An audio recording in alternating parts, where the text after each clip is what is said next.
본문은 이사야서 47장입니다.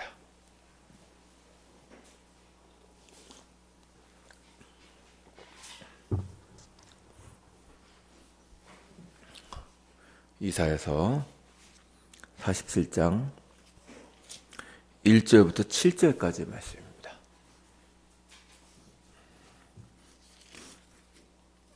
47장 1절부터 7절까지를 한 절씩 교독하도록 하겠습니다.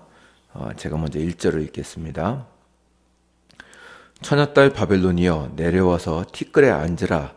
딸 갈대하여 보좌가 없어졌으니 땅에 앉으라. 내가 다시는 곱고 아립답다 일컬음을 받지 못할 것임이라.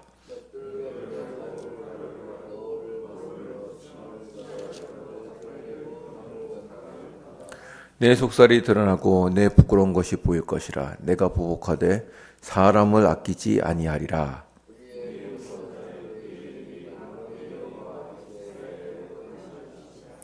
딸 갈대하여 잠잠히 앉으라. 흑암으로 들어가라. 내가 다시는 여러 왕국의 여주인이라 일컬음을 받지 못하리라.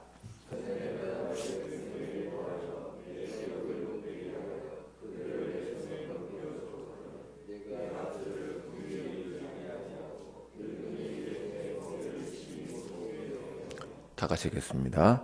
말하기를 내가 영영이 여주인이 되리라 하고 이 일을 내 마음에 두지도 아니하며 그들의 종말도 생각하지 아니하였도다. 아멘. 오늘 보실 본문은 이사야서 47장입니다. 이제 내용상 이 이사야서 47장은 앞에 있는 이사야서 46장과 한 묶음입니다. 이사야서 46장부터 47장까지의 내용은 당시 강대국이었던 바벨론에 대한 심판을 예언하고 있습니다. 46장 1절을 먼저 보시면 여기 보면 벨과 느보가 나옵니다. 46장 1절에 나오는 벨과 느보는 바벨론의 신들입니다. 이들이 모두 엎어질 것이라고 하면서 예언이 시작되고 있습니다. 그들의 신상이 엎어진다는 것은 그 나라가 어려움을 당하며 망하게 될 것이라는 것을 뜻합니다. 그리고 그 바벨론의 멸망이 47장에 와서 본격적으로 설명되고 있습니다.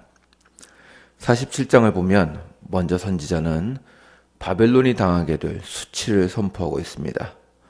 바벨론은 영화로운 여인과 같았습니다. 영화롭고 아름다웠습니다. 그러나 바벨론에게서 모든 영화가 떠나게 되고 수치스럽게 될 것입니다. 그러니까 너는 내려앉으라 라는 것이 더 이상 네가 앉을 만한 보좌와 영광이 없다라는 것을 뜻합니다. 5절에 보면 다시는 그가 회복되지 못할 것이라고 말씀하십니다. 그는 다시 여주인이라고 일컬음을 받지 못할 것입니다. 전에 바벨론은 중동 지역의 주인이라고 칭함을 받았으나 더 이상 그렇게 되지 못할 것입니다. 그리고 6절과 7절에서는 왜 바벨론이 이러한 심판을 당하게 되는지 이유를 설명하고 있습니다. 하나님께서 유다를 징벌하시고자 그들을 바벨론에게 넘겨주셨습니다. 그러나 바벨론은 교만하여 유다를 긍휼히 여기지 않고 연약한 자를 학대하였습니다. 그러면서 자신이 영원한 제국이 될 수 있을 것이라고 생각했습니다. 이에 대해서 선지자는 비판하고 있습니다. 그럼에도 불구하고 바벨론은 교만하였습니다. 8절 이하를 쭉 보시면 바벨론은 자신 외에 다른 이가 없다고 생각합니다. 자신은 과부로 지내지도 않으며 자녀를 잃어버리지도 않을 것이라고 장담합니다. 여기 한번 보시면 8절과 9절 한번 보시죠. 8절 9절 보시면 8절부터 10절까지 11절까지 제가 읽겠습니다. 한번 보십시오. 그러므로 사치하고 평안히 지내며 마음에 이르기를 나뿐이라 나 외에 다른 이가 없도다. 나는 과부로 지내지도 아니하며 자녀를 잃어버리는 일도 모르리라 하는 자여 너는 이제 들을지어다. 한날에 갑자기 자녀를 잃으며 과부가 되는 이 두 가지 일이 내게 임할 것이라. 내가 무수한 주술과 많은 주문을 빌릴지라도 이 일이 온전히 내게 임하리라. 내가 내 악을 의지하고 스스로 이르길 나를 보는 자가 없다 하나니 네 지혜와 네 지식이 너를 유혹하였음이라. 내 마음에 이르기를 나뿐이라 나 외에 다른 이가 없다 하였으므로 재앙이 내게 임하리라. 그러나 내가 그 근원을 알지 못할 것이며 손해가 내게 이르리라. 그러나 이를 물리칠 능력이 없을 것이며 파멸이 호련히 내게 임하리라. 그러나 내가 알지 못할 것이니라. 아멘. 가만히 보시면 여기서 자꾸 경고하는 게 네가 알지 못하는 상태에서 망한다. 이것을 자꾸 강조합니다. 이제 나중에 바벨론이 그렇게 멸망했습니다. 조금 이따 설명드리겠습니다. 여간 9절 이하에서 교만한 바벨론이 당할 재앙을 기록해 놓았습니다. 그들은 한날에 갑자기 모든 자녀를 잃으며 과부가 될 것입니다. 이러한 재앙에 대한 이유를 10절 이후에 기록해 놓았는데 그는 나 외에 다른 이가 없다고 생각하기 때문입니다. 계속해서 선지자는 그의 교만을 지적하고 있습니다. 그들은 교만하기 때문에 파멸이 호련히 임할 것입니다. 선지자는 계속해서 바벨론이 파멸할 리가 없다고 생각하는 자들에게 무엇인가 해보라고 조롱합니다. 바벨론의 멸망 앞에서 점술가와 마술사들이 무력할 것입니다. 그들에게 그 바벨론을 구원하게 해보라고 말합니다. 모든 고대의 나라들은 자신들을 지켜줄 신과 점술가와 마술사를 가지고 있었습니다. 그들은 국가에 무슨 일이 생기면 가장 먼저 왕과 모여서 상의를 하던 자들입니다. 그러나 그들은 아무것도 하지 못할 것입니다. 15절에 보면 하반절에 보시면 이제 이런 마술사와 점술가들에 대해서 얘기하다가 갑자기 15절에 장사하던 자들이 나옵니다. 아마 여기서 이제 장사하는 자들이라는 말은 아마도 바벨론과 무역을 하던 나라들을 말하는 것으로 보입니다. 바벨론과 함께했던 이 나라들 중에서 어느 나라도 바벨론을 도와주지 못할 것입니다. 이렇게 바벨론의 치욕과 재앙을 예언한 것이 47장의 말씀입니다. 여기서 이사야 선지자는 바벨론이 영화롭고 부한 나라임에도 불구하고 결국 수치를 당하며 무너져 내릴 것을 예언하고 있습니다. 그런데 여기서 보셔야 할 것은 그들이 강대한 나라로서 하나님의 쓰임을 받았음에도 불구하고 왜 수치를 당하게 되었는가 하는 것입니다. 본문에는 크게 두 가지 이유를 들고 있습니다. 첫째는 아까 읽으신 6절과 7절의 내용입니다. 6절과 7절을 보시면 그들이 하나님의 수단으로 쓰임을 받았음에도 불구하고 얼마나 무자비하고 폭력적이었는가 하는 것을 보여줍니다. 그들은 자신들이 점령한 유다 백성들을 긍휼히 여기지 아니하고 또 약자들을 가혹하게 대하였습니다. 바벨론은 그 어떤 나라보다도 폭력적이고 무자비하였습니다. 이것이 바벨론을 멸망케 하시는 하나의 이유였습니다. 그 다음에 나오는 이유는 10절부터 11절에서 나옵니다. 여기서 보이는 바벨론의 모습은 교만입니다. 그는 스스로의 힘과 악을 의지하여 행하며 자신 외에는 아무도 없다고 말합니다. 이런 폭력과 교만이 바벨론을 하나님의 징벌로 떨어지게 하는 이유가 됩니다. 그리고 여기서 나오는 무자비한 폭력과 교만은 다름 아니라 그가 자기 자신을 의지함으로써 나오는 것임을 알게 해줍니다. 이것을 보여주는 것이 10절에 나옵니다. 10절에 제가 다시 한번 읽겠습니다. 한번 보십시오. 내가 내 악을 의지하고 스스로 이르기를 나를 보는 자가 없다 하나니 내 지혜와 네 지식이 너를 유혹하였음이라. 내 마음에 이르기를 나뿐이라 나 외에 다른 이가 없다 하였으므로. 아멘. 여기 보시면 네가 스스로를 의지하였고 내 마음에 나밖에 없다고 얘기했다는 것이 자꾸 반복해서 나오고 있습니다. 이것은 그들의 교만을 지적하고 있는 것입니다. 바벨론은 스스로의 악을 의지하여 교만하며 폭력적이 되었습니다. 그리고 이 무자비함과 교만으로 바벨론은 심판을 받게 됩니다. 이 본문에서 주의하실 것은 바벨론은 하나님을 떠나고 자신의 힘으로 패권을 잡은 나라가 결국 어떤 결과를 나타내는가를 보여주는 것입니다. 그들은 자신의 힘으로 모든 것을 이루었다고 생각하기 때문에 교만했습니다. 스스로를 높이는 그들의 교만은 또한 폭력과 무자비함으로 나타납니다. 자기 힘으로 무엇인가 이루었다고 생각하면 사람은 교만해집니다. 그것을 못 이룬 사람이 낮추어 보이게 됩니다. 바벨론도 그렇게 합니다. 그러나 그 영원할 것 같은 바벨론은 그들의 교만으로 인하여 삽시간에 무너지게 됩니다. 이 본문은 당시에 있던 하나님의 백성들에게 중요한 교훈을 주었을 것입니다. 그것은 사람들이 보기에 화려해 보이는 세상 권력의 속성과 그 끝을 보여주는 것입니다. 하나님의 백성들은 바벨론의 강대함과 화려함 그리고 폭력성을 부러워해서는 안 됩니다. 종종 사람은 자기보다 강한 사람을 숭상하며 힘을 높입니다. 그러나 그 화려해 보이는 바벨론은 교만함으로 인하여 심판을 받아 땅에 추락할 것입니다. 그러므로 유다 백성들은 비록 바벨론의 강대함을 보고 자신들이 그 앞에 무릎을 꿇었다고 할지라도 바벨론을 부러워해서는 안 됩니다. 이 예언을 들으며 유다 백성들은 하나님으로부터 나오지 않은 모든 것이 영원하지 못하다는 사실을 다시 한번 확인해야 했습니다. 오직 하나님의 나라만이 영원합니다. 이 모든 예언의 결과는 놀랍습니다. 영원할 것 같은 바벨론은 멸망할 것이지만 이 바벨론에게 멸망당한 유다는 다시 회복될 것입니다. 누구를 의지하느냐에 따라서 멸망과 회복이 약속되는 것입니다. 유다는 자신의 힘이 아니라 하나님을 의지하고 있기 때문에 회복됩니다.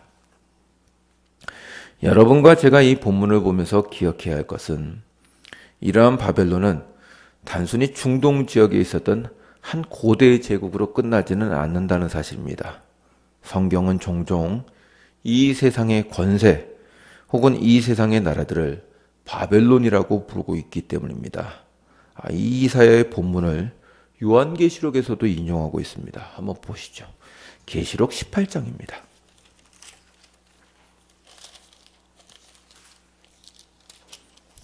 계시록 18장 1절입니다.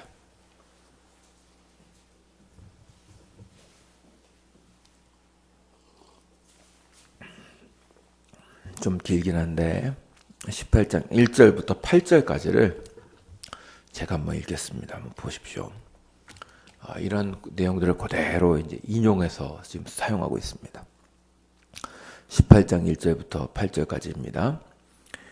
이 일 후에 다른 천사가 하늘에서 내려오는 것을 보니 큰 권세를 가졌는데 그의 영광으로 땅이 환하여지더라. 힘찬 음성으로 외쳐 이르되 무너졌도다 무너졌도다 큰 성 바벨론이여 귀신의 처소와 각종 더러운 영이 모이는 곳과 각종 더럽고 가증한 새들이 모이는 곳이 되었도다. 그 음행의 진노의 포도주로 말미암아 만국이 무너졌으며 또 땅의 왕들이 그와 더불어 음행하였으며 땅의 상인들도 그 사치의 세력으로 치부하였도다 하더라. 또 내가 들으니 하늘로부터 다른 음성이 나서 이르되 내 백성아 거기서 나와 그의 죄에 참여하지 말고 그가 받을 재앙들을 받지 말라. 그의 죄는 하늘에 사무쳤으며 하나님은 그의 불의한 일을 기억하신지라. 그가 준 그대로 그에게 갚고 그의 행위대로 갑절을 갚아주고 그가 섞은 잔에도 갑절이나 섞어 그에게 주라. 그가 얼마나 자기를 영화롭게 하였으며 사치하였던지 그만큼 고통과 애통함으로 갚아주라. 그가 마음에 말하기를 나는 여왕으로 앉은 자요 과부가 아니라 결단코 애통함을 당하지 아니하리라 하니 그러므로 하루 동안에 그 재앙들이 이르리니 곧 사망과 애통함과 흉년이라. 그가 또한 불에 살라지리니 그를 심판하시는 주 하나님은 강하신 자이심이라. 아멘. 이렇게 보시면 이사야에서 얘기하는 예언하는 그 바벨론에 대한 심판이 그대로 여기서 지금 인용되고 있다는 것을 아실 수 있습니다. 이 요한계시록의 장이 보여주는 것은 예수께서 재림하실 때 세상 나라가 종말하게 될 것이고 마지막이 될 것이라는 사실입니다. 이 모든 인간이 세운 세상 나라를 요한계시록은 바벨론이라고 부르고 있습니다. 2절에 보면 큰 성 바벨론 이렇게 부릅니다. 이로 볼 때 그 나라가 크고 강대하다는 것을 알 수 있습니다. 그리고 3절을 보시면 그 바벨론은 화려하고 사치하며 부한 나라라고 합니다. 그뿐 아니라 부한 만큼 많은 우상을 가지고 있는 나라입니다. 이 세상 나라의 교만함은 아까 이사야서에서 읽은 내용과 똑같습니다. 7절에 인용되어 있죠. 나는 여왕이요 과부가 아니니 결단코 슬픈 일을 당하지 않을 것이다 라고 말합니다. 그러나 이 나라는 망할 것입니다. 왜냐하면 그 나라는 강하고 부할지는 모르지만 온갖 더러운 것과 우상들로 가득 차 있기 때문입니다. 하나님으로부터 나오는 거룩과 의의가 없고 오직 죄악된 것들 뿐입니다. 그러므로 하나님은 이 세상 나라를 심판하실 것입니다. 이것은 메시아께서 재림하실 때 일어날 일입니다. 그리고 8절에 보시면 하루 동안의 모든 것이 불에 던져 살라질 것이라고 말합니다. 예수께서 재림하실 때 모든 것이 순식간에 사라질 것이며 하나님 앞에서 심판받을 것입니다. 마치 이사야서에 나오는 이 바벨론이 큰 성이며 도대체 무너지지 않을 것 같은 강대한 성이었음에도 불구하고 이 바벨론이 하루 만에 넘어갔습니다. 역사서를 보면 그 페르시아군이 그 바벨론을 포위하고 있을 때조차도 바벨론은 자기들이 무너질 거라고 생각을 못했답니다.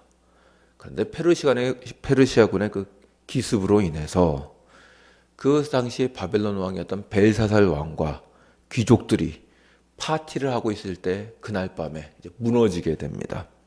어느 정도였냐? 실제로 바벨론이 점령당하고 있는데도 불구하고 바벨론은 그 사실조차 깨닫지 못합니다. 그러니까 세상 나라도 그럴 것이라 이것입니다. 세상도 자신의 종말이 온다는 것조차 알지 못한 채로 예수의 재림을 맞게 될 것입니다. 그리고 세상은 바벨론이 멸망한 것처럼 새 하늘과 새 땅에 자리를 내주게 될 것입니다. 요한계시록은 이 본문에서 성도가 사는 세상 역시 옛 이사야 선지자 시대의 바벨론과 같이 교만과 화려함과 폭력으로 자신을 무장하고 있음을 보여줍니다. 세상의 나라들은 그러한 화려함과 강대함으로 자신을 자랑합니다. 그러나 요한계시록은 그 나라가 무너질 것이라고 우리에게 경고하고 있는 것입니다. 그래서 자칫 하나님의 나라의 완성을 기다리는 성도들마저도 이 바벨론이라는 세상의 힘과 화려함 가운데 무릎을 꿇거나 그 나라의 백성이 되고자 하는 잘못을 범하지 않게 하려고 합니다. 그래서 참 여기 보시면 그 4절에 보면 참 간절한 음성이 나오죠. 내 백성아 거기서 나와 그가 받을 죄에 참여하지 말아라. 이것이 지금 이 시대에 하나님께서 그 백성들을 향하신 간절한 말씀인 것입니다. 그렇습니다. 우리도 이사야 당시에 있었던 유다 백성들과 동일한 메시지를 받고 있습니다. 잠시 하나님의 나라인 유다가 바벨론에게 점령당한 것처럼 보입니다. 그 나라가 세상에서 힘을 쓰며 모든 나라들을 짓밟고 다닙니다. 그럴지라도 하나님은 바벨론을 내버려 두지 않으실 것입니다. 교만과 자기 자랑으로 세워진 바벨론은 망하게 될 것입니다. 지금도 마찬가지입니다. 마치 세상이 교회를 이기는 것처럼 보입니다. 잠시 한국교회는 부흥을 하는 듯이 보였으나 유다가 그랬던 것처럼 한국교회 역시 스스로의 부패와 부족함으로 위축되고 결국 세상의 조롱 속에 있습니다. 그리고 성도들조차도 세상의 힘과 강함에 복종해야 살아남을 수 있다고 생각합니다.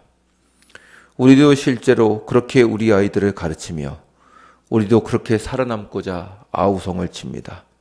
우리 아이들에게 더 강해지라고 말하고 비정해지라고 가르칩니다. 그래서 세상에서 힘을 갖고 조금 더 편하고 화려하게 살라고 가르칩니다. 그러나 하나님으로부터 나오지 않은 모든 것은 영원하지 못하며 망할 것입니다. 성경은 우리에게 그 권력과 힘과 교만을 의지하지 말고 오직 하나님의 나라를 구하며 살라고 권하고 있는 것입니다. 비록 세상이 우리에게 화려하게 보일지라도 그것들은 다 끝이 있고 종말이 있습니다. 그러나 우리는 영원을 구하며 삽니다. 그것에 현혹되지 않고 하나님의 나라를 이루며 주를 따라 살기 위해 경주합니다. 이 아침에 모이신 여러분, 잠깐 생각해 보죠. 우리는 도대체 무엇을 위해 살며 하나님께 기도하고 있습니까? 주님은 우리에게 명령하셨습니다. 이 세상의 것에 눈을 돌리지 말고 먼저 하나님의 나라와 그 일을 구하라. 그리하면 이 모든 것을 더해 주시겠다고 약속하십니다. 그렇습니다. 우리는 그러한 약속을 받은 자들입니다. 그러므로 비록 화려할지라도 멸망할 세상 나라가 아닌 하나님의 나라와 의를 구하고 삽니다. 그렇게 오늘 아침도 하나님께 구하시고 하루를 하나님의 나라를 위해 바치시는 여러분들이 되시길 주의 이름으로 축원합니다. 기도하시겠습니다.